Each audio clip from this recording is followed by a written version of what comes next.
Awesome. Well, today I have the pleasure of speaking with Praxis alumna and debut novelist, Aquinnah Bree. Aquinnah, it's good to catch up. How are you today? I'm doing very well. Thanks for having me. Yeah. Well, let's just dive right into it. You are publishing your debut novel. You're in the process of doing that. It comes out next month, and you've been working on this. I know it's been a labor of love and a passion. Tell us a little bit more about the novel, what it's about, and we'll dig into the weeds on your process and journey as a writer as well. Awesome. Yeah. So the book is about a girl who can communicate with the wind.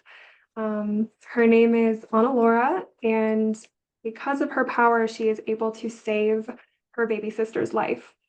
And despite this, her parents are a little concerned about this particular gift she has. So they wind up sending her across the mountains and to the home of her long lost cousin. They think this will help. Laura is very confused, very distressed about this decision, scared to be away from home. And through this process, she is able to confront her basest fear, which is that she is a bad person. Like she is intrinsically bad. Her power makes her bad. Her decisions have made her bad. And this is something that I thought a lot about as a teenager, whether or not people were intrinsically good. And so that is uh, the question that the book explores is whether we are good or bad or whether it really matters. Yeah. That's awesome. What inspired you to write this? Was it your own experience as a teen? Were there some other themes that you came across in your teens, young adult life that are kind of represented in this book? Is there something else? Like talk to me more about, you know, the themes. Yeah. So this book has been with me for half of my life. I started it when I was almost 13, not quite 13. And I haven't worked on it every year, but I have had it with me for so long that the things that originally inspired it are almost like non-existent in the book at this Hmm. point.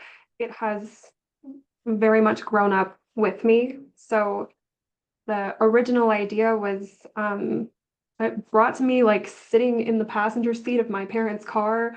I just had this like mental image of a couple of the characters, and that was it. That was all I had. And I sat down to write a story about them, and that was it.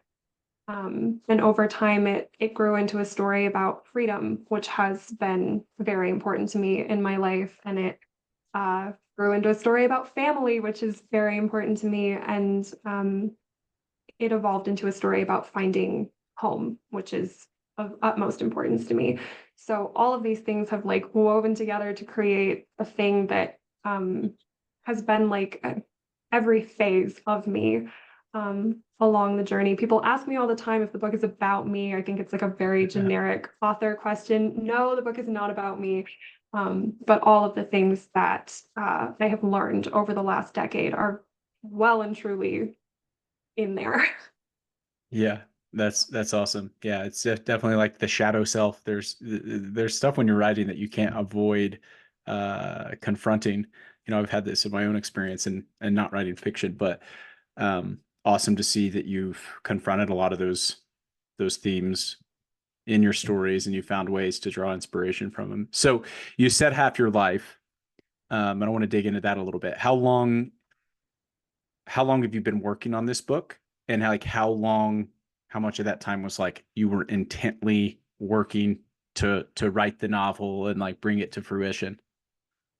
Yeah, so 12 years I've been working on this, and uh, it's been through three full rewrites, wrote it from scratch three times.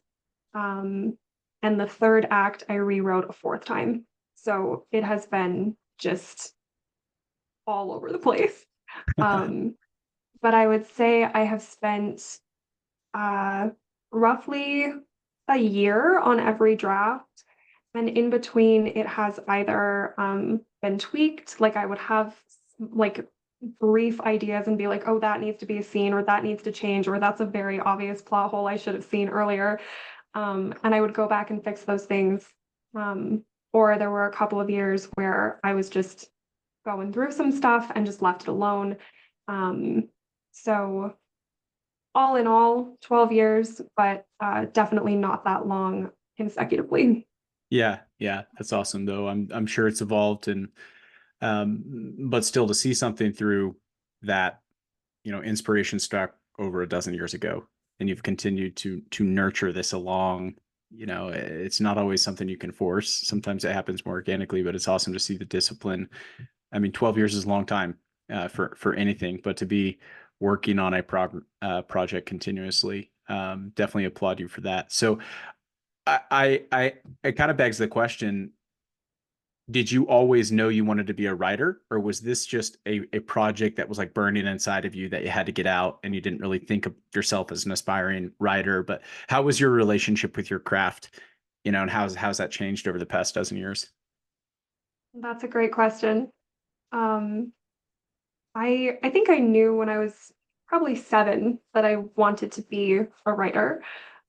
We were required to write short stories Mhm. in my second grade class, and we had to like design covers and read them to the class. And it was just this like whole event. My teacher made it so fun. And I thought, if this is what writers get to do all the time, then clearly I want to do this. So, I did know for a long time, and I think like all writers, like you have a whole stack of like half empty notebooks that you've like piled with ideas that have gone nowhere, and you have all of these like half finished Word documents and Google Docs with brainstorming sessions and things that you started but never finished. And I think I wholeheartedly expected this to be one of those that I sat down and I started and it went nowhere and I left it alone. Um, but I think something about the characters just kept bringing me back. There was something I like needed to figure out about them. Um, and so I truly think that that's why this one actually got done. I did not sit down to like write a full-length novel. It just happened.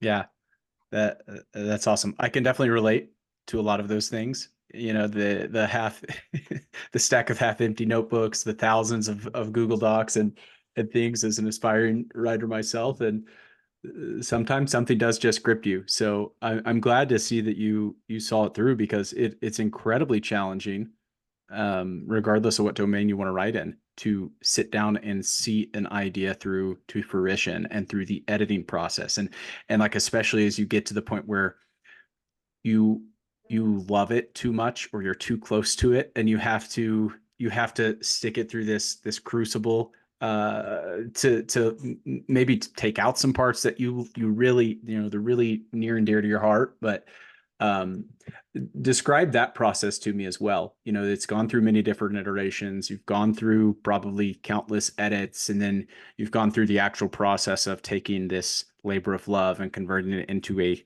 final manuscript to be published. What was that process like for you? It has been crazy.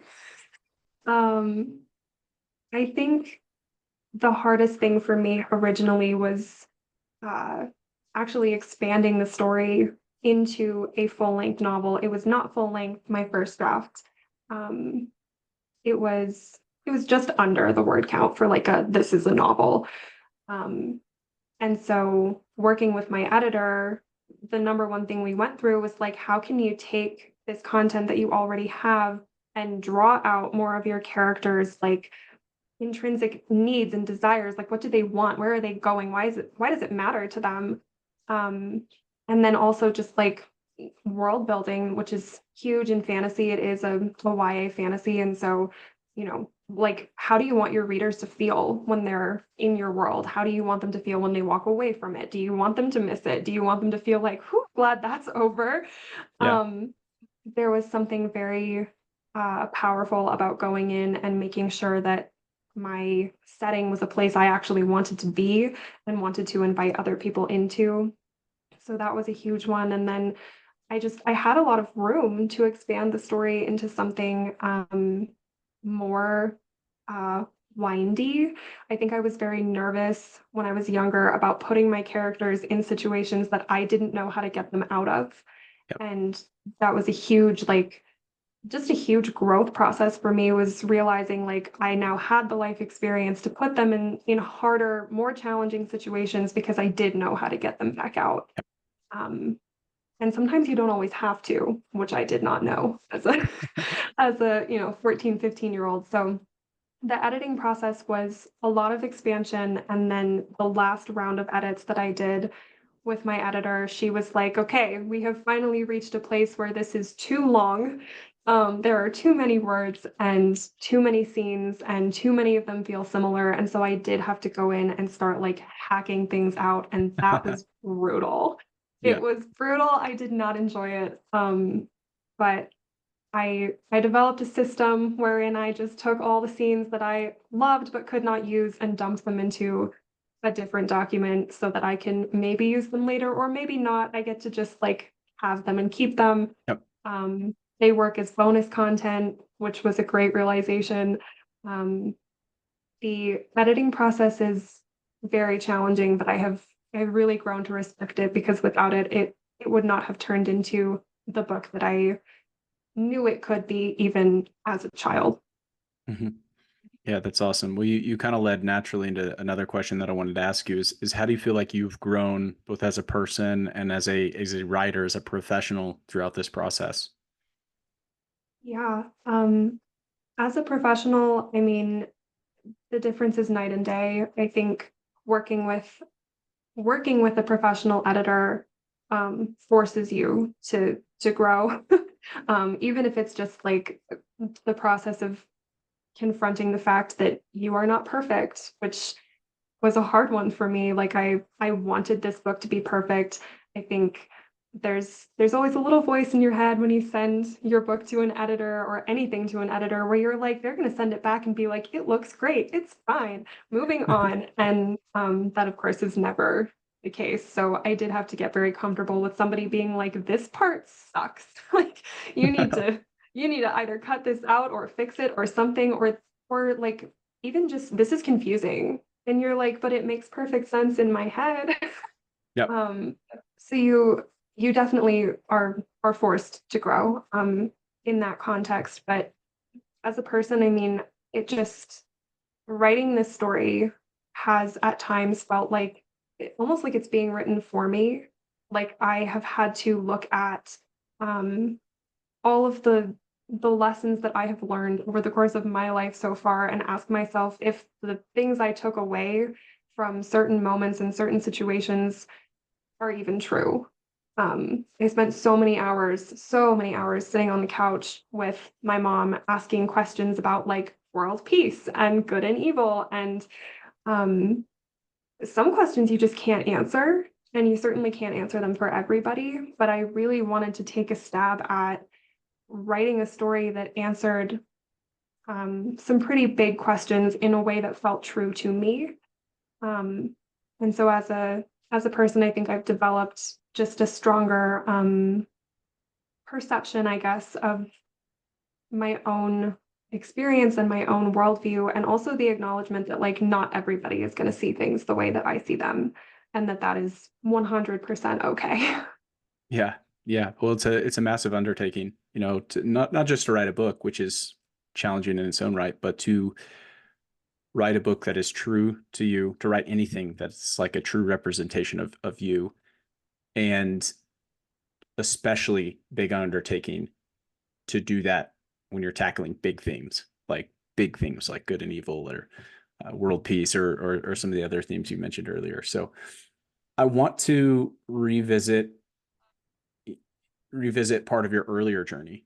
You had this idea early, it gripped you, you started working on that. I'm sure you were working on countless other stories and ideas over the years, kind of alongside those. But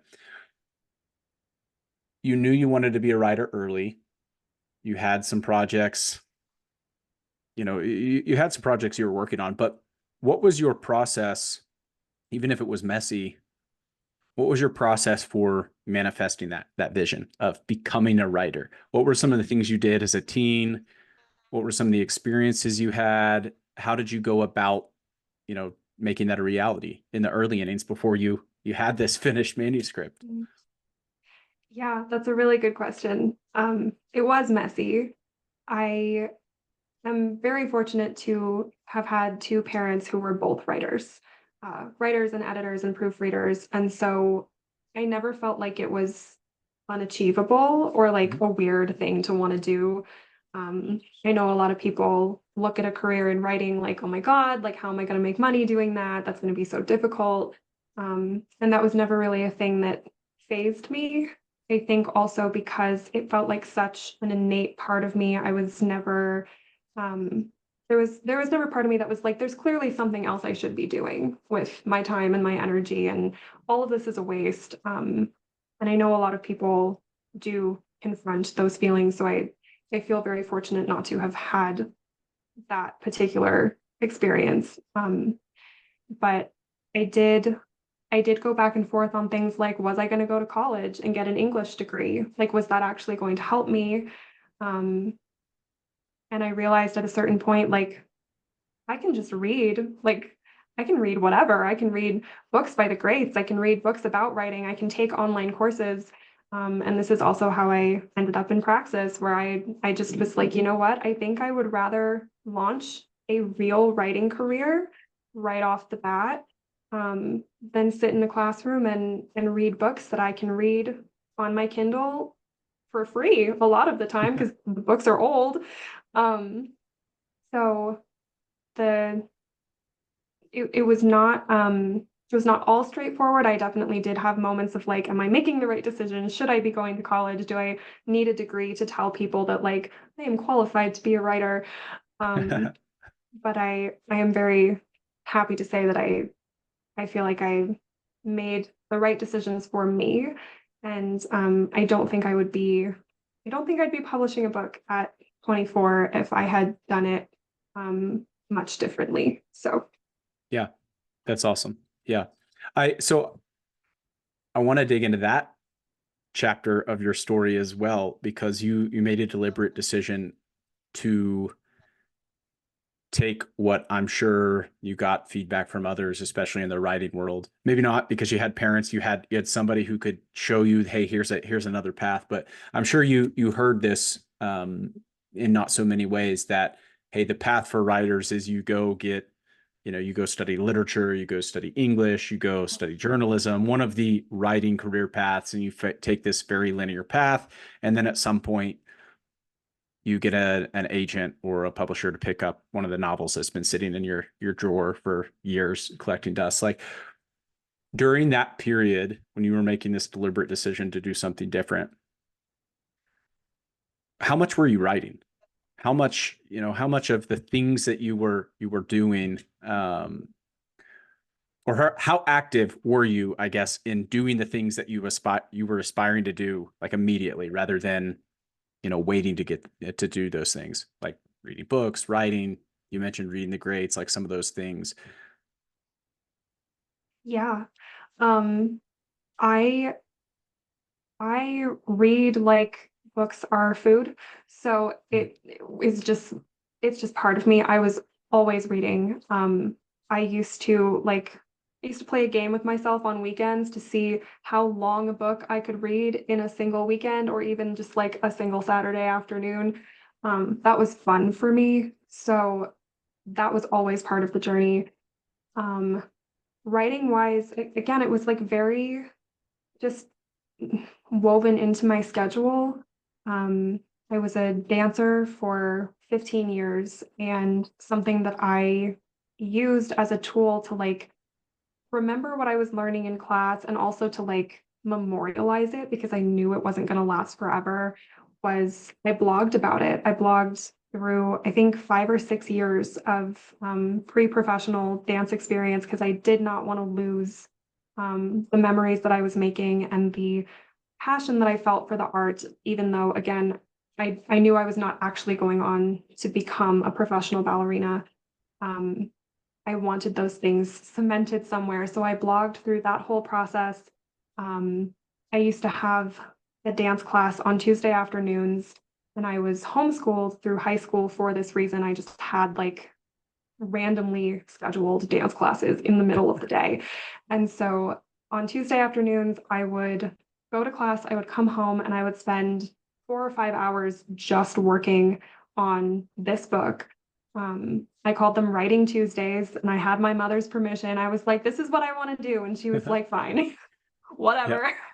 Um, and so it became a very normal part of my life. I never thought it was like a weird way to set up my day, a weird thing to want to do. Again, just very fortunate to have parents who were like, if that is what's important to you, if this is what you see yourself doing with your life, then better that you do that than anything else. Yep. That's fantastic. Yeah. And it's great that you had the schedule and you had the parent support to kind of enable you to pursue the things that you were fired up about. That's awesome. Um, as you began to get a little bit further along in your journey, graduate, start thinking about this next step, whether it was college or something else, how important or was it important? Is maybe a better way to ask this question. Was it important, or how important was it to surround yourself with other people who were doing the things that you were trying to do? So whether that was like seeking out aspiring novelists or people who were content creators or writers, like what was that part of your journey like? Yeah. Um, so most of the people that I was around, especially in my early to mid-teens, were dancers. I was so often dancing that my like my whole schedule revolved around when I had class.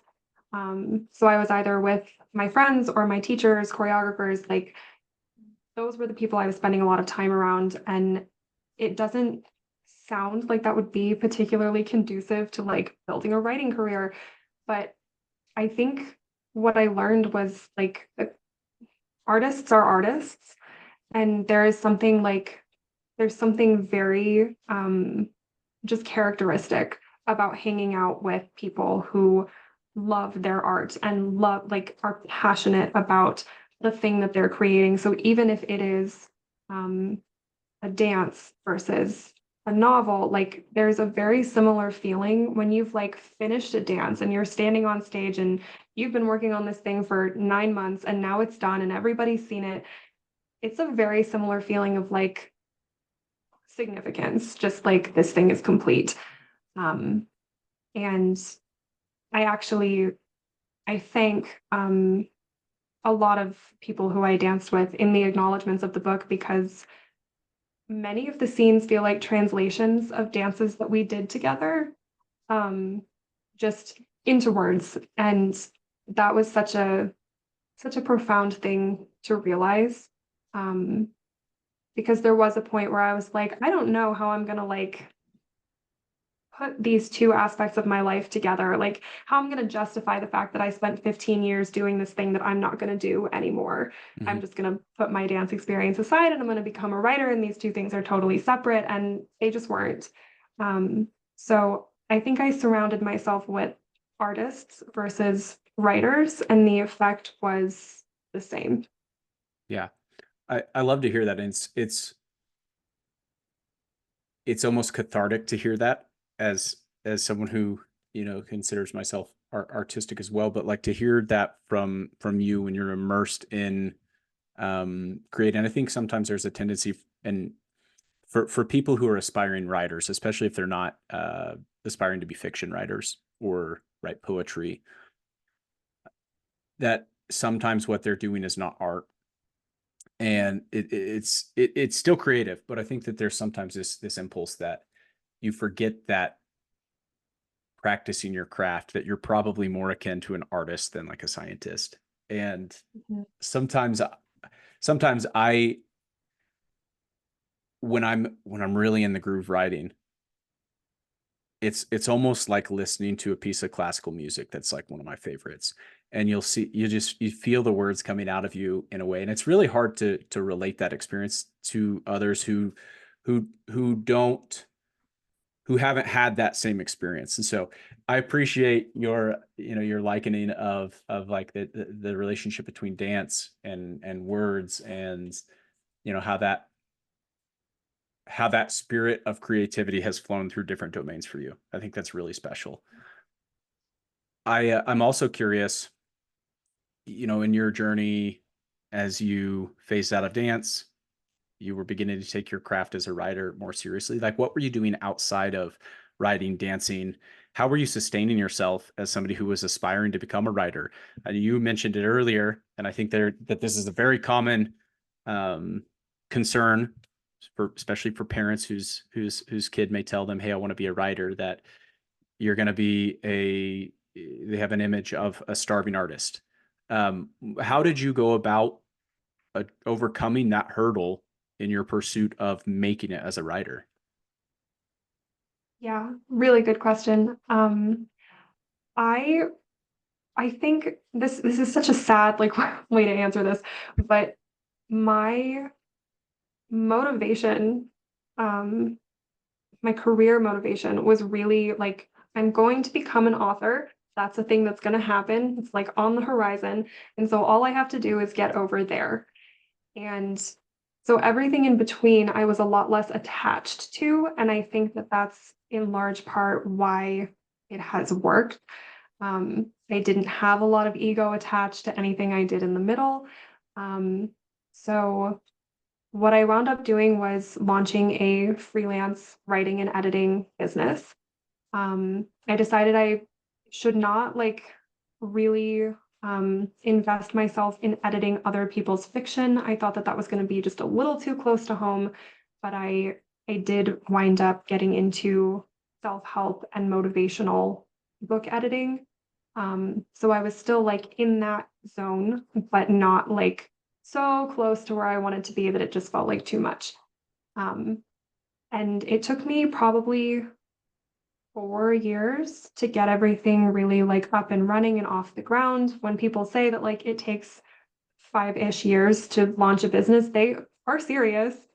It's not an easy thing to do, but again, both of my parents were entrepreneurs, and I just thought like obviously like that's if they can do it, I can do it. They thought I could do it. They were never like, this is really hard and you should stay away from it and like get Yeah. yourself a full-time job and stay there. It was never, um, they just never had that attitude about it.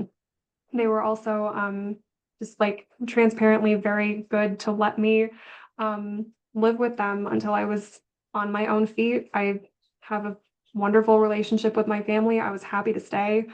Um, and so it was not until I was like good and ready that I said, okay, like I'm ready to go out on my own. This feels stable.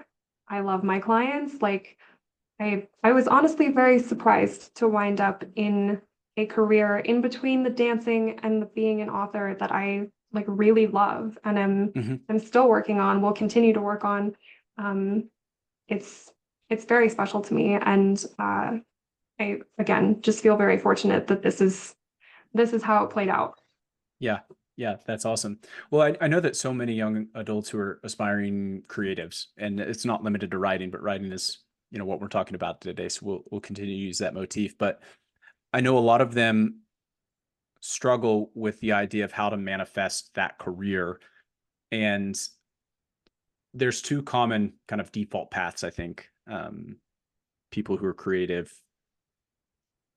they sort of assume is maybe the right word. They assume there's kind of these two default paths. There's the one where it's like I sell out, I go do something to make money, and maybe I do my writing on the side. There's some version of that. And then there's the one that's like, I'm going to go all in no matter what it costs, even if I have to like, live in somebody's basement for 5 years until I make it. There's probably other versions, and those are kind of like extreme examples, but it's interesting to hear the way that you talked about that detachment. I'm curious, what were some of your early career experiences on the path to figuring out, hey, I think that I want to go launch this thing that is somewhat directionally aligned with what I want to do. I want to become a writer. I'm going to work on other people's stuff. But were there some early career experiences that led you to that conclusion that that was the right thing to launch? Yeah, definitely. Um, I started with freelance writing and was very fortunate to have connections within the Praxis community who made that possible.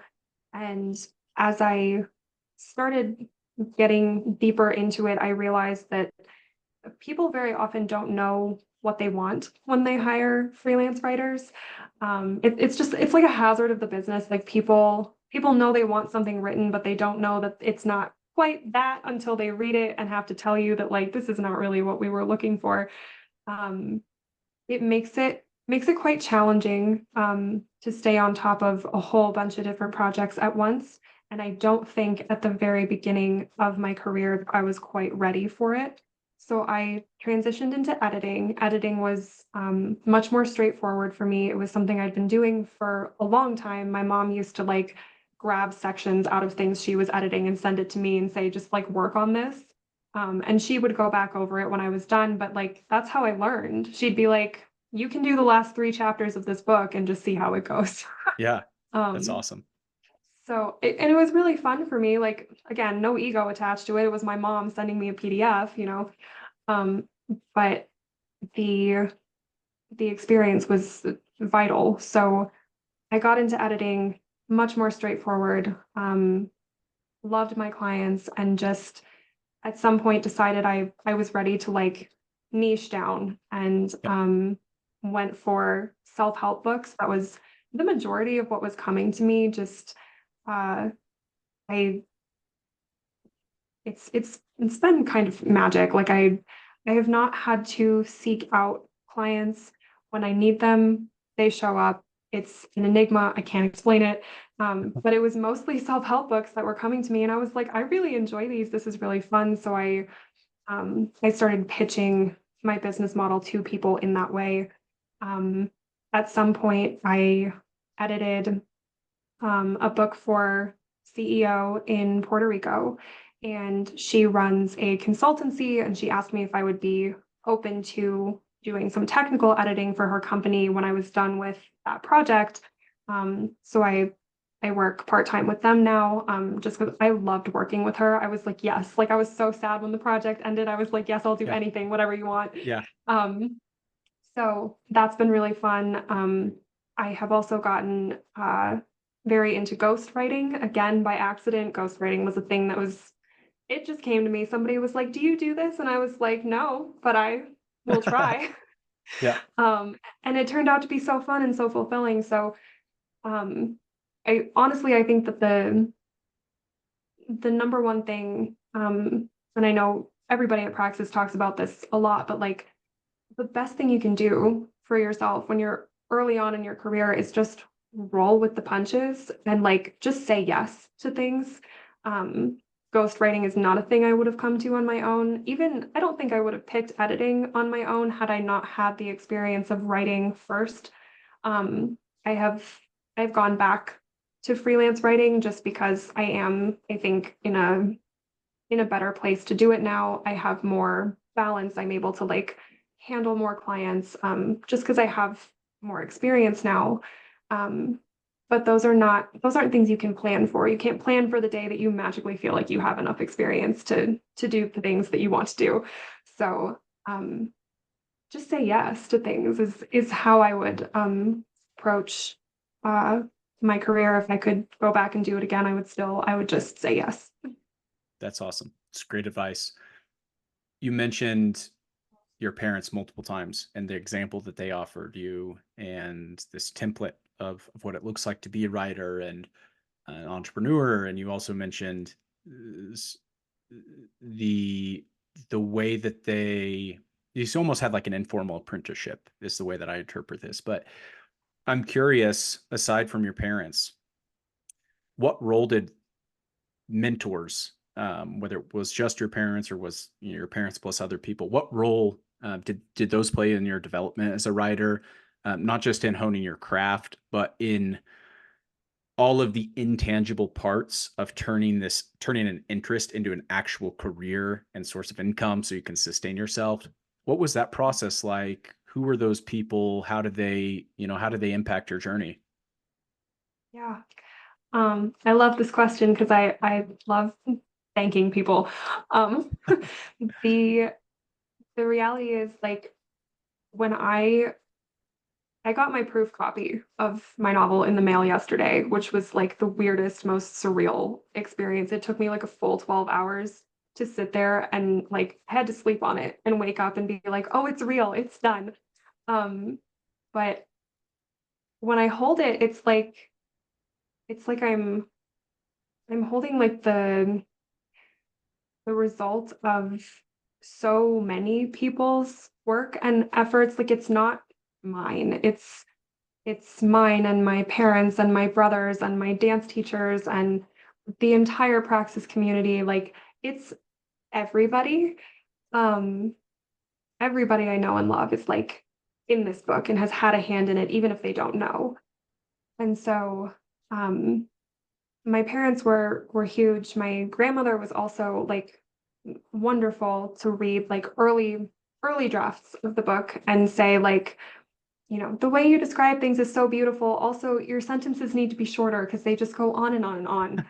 Um, you know, so she was great. And my my editor, obviously, I can never thank her enough. But my dance teachers were huge. My sixth grade language arts teacher was like, I could not have done this without her. Um, After I wrote my first draft, I emailed her and I said, I wrote this thing. Like, what do I do now? And she said, open a new document and write it again. And I was like, why? Um, so I'm so grateful to her and the entire Praxis community who just like has so rallied for this and encouraged and supported me over the years.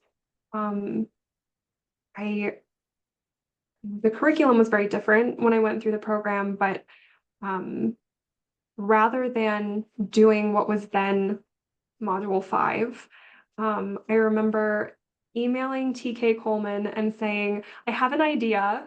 Like, let me know if this is okay. And my idea was instead of pitching myself to a company at that point, I was like, I want to pitch my book to an editor. Like, I want to get an editor. I want to start like really digging into this book and like getting it done. And he emailed me back and said, I think this is a great idea. I think you should document the whole thing. And that was it. There was no like, you need to stick to the curriculum. Like, what are you Yeah. doing? Why are you asking me this? Um, it like he was just like, yes, go for it. Um, and I'm like eternally grateful. I don't think without like the time pressure of I'm gonna do this in a month. Like I'm gonna get an editor and I'm gonna start editing and we're gonna get this done. I don't think I could have done it without that, like just a little bit of pressure. Um, so super grateful for that. Um, other like other authors who I've met online who have done um, just all of the hassle that is self-publishing, they have all been wonderful to just like answer my relatively stupid questions and help me with things like, you know, where do you find like a good formatter, like somebody who's really gonna like make it beautiful, make it work with KDP, which is such a thing. Um, I wanted to make sure that I was doing everything I could to make this very professional, and the people who have done this before are the people you ask. So Yep. there are mentors everywhere. I think everybody is a mentor and a teacher. Um, I don't think I would be publishing this year if it weren't for my meditation teacher, who was finally just like, I think it's time. Like, I think it's time to just do the thing. And I was like, I don't know. And he was like, it is. Start today, right now. Go finish the last scene. That's it. You're done. Yep. Um, and I distinctly remember like taking a video of like my last save on the Word document so that I had video proof that it was finished. Um, so I'm eternally grateful to like literally every person I know, I think, for this book. The last 12 years of people who have been in my life, all of them are mentors. That's awesome to hear. It's great to hear your gratitude and your enthusiasm for those people who've been, huge help. So brings me kind of my last big softball question here for you. But if you were having a conversation with a teenager,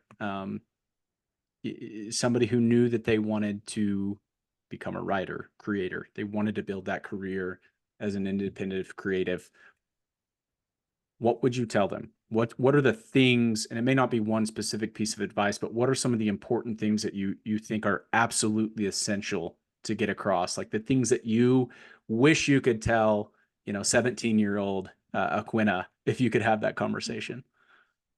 Yeah. Um, Three things. The first one is just to relax because things happen when they're supposed to happen.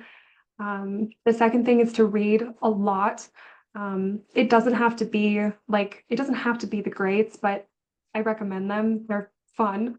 It can be anything. It also does not have to be in the genre that you want to write in. I read a lot of like medical books just because I find them interesting, and you have to be so precise to write those. It really does hone your vocabulary and your own precision, no matter what you're writing. So whatever's interesting to you, read that. And then the third thing is just to write because nothing is stopping you. You don't need a degree to tell you that it's okay. Um, you don't even have to be good at it. Like the the only way to get good at writing, I firmly believe, is to write. So those are the three things: relax, read a lot, and write a lot. And I think those are pretty standard pieces of advice from writers, but they have all worked for me. So Yep, that's great. Those are definitely great nuggets. So, Aquinnah, it's been a blast hearing more about your journey as a writer, and thank you for opening up, sharing so much about your journey. If people wanted to go follow your work, anything you've got in the hopper, like the best place to find you, and then if they wanted to buy your book, where should they go for both of those things?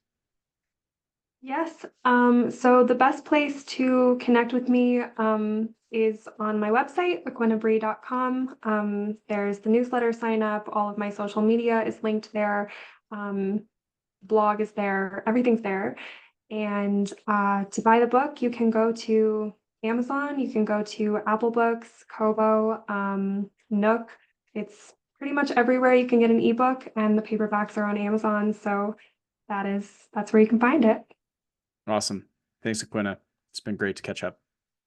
Thanks so much, Mitchell.